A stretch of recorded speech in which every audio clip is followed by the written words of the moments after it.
आता बातमी उद्धव ठाकरेंच्या मराठवाडा दौऱ्याची आहे। उद्धव ठाकरेंचा मराठवाडा दौऱ्याचा आजचा तिसरा दिवस आहे। नांदेड आणि हिंगोली दौऱ्यावर आहेत उद्धव ठाकरे।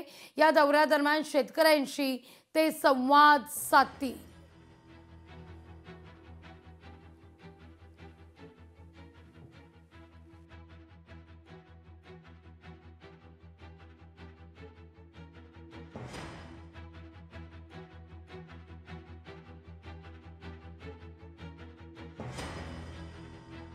या सगळ्या विषयी अधिक माहिती घेण्याकरता थेट जाऊया आपले प्रतिनिधी कमलाकर बिरादार यांच्याकडे। कमलाकर, आज उद्धव ठाकरेंचा दौऱ्याचा तिसरा दिवस आहे। कालही आपण पाहिलं तर अनेक ठिकाणी उद्धव ठाकरेंनी संवाद साधलेला होता। परवा तर अगदी त्यांच्या स्वागताकरता VIP खुर्ची ठेवण्यात आलेली होती, पण आपल्या बातमीनंतर ती VIP खुर्ची हटली गेली। आज मात्र हिंगोली दौऱ्यावर आहेत उद्धव ठाकरे। मराठवाडा दौऱ्याचा आजचा तिसरा दिवस, कुठं कुठं दौरा असणार आहे आणि कसा संवाद साधला जाईल?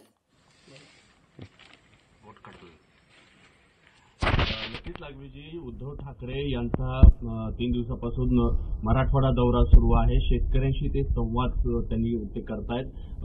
शेतकऱ्यांना ते विचारपूस करतायत की आपल्याला कर्जमाफी झाली आहे का, पाऊस पडला होता त्या ठिकाणी मदत मिळाली आहे का, या संदर्भात संवाद सुरू आहे। नांदेड जिल्ह्यात कालपासून उद्धव ठाकरे जे आहेत दौऱ्यावरती आहेत आणि लोहा तालुक्यातील पारडी या ठिकाणी काल सायंकाळी त्यांनी शेतकऱ्यांशी संवाद साधलेला आहे। गावातील कट्ट्यावर बसून ते संवाद साधतायत आणि त्याचबरोबर जर बघितलं तर सायंकाळी जे आहे तर भोकर तालुक्यातील एका खासगी रिसॉर्टवरती ते थांबलेले होते आणि त्या ठिकाणी जे आहे ते जिल्ह्यातील नांदेड असेल, परभणी असेल, हिंगोली असेल या जिल्ह्यातल्या कार्यकर्त्यांपर्यंत पोहोचण्यात अडचणी निर्माण होत आहेत।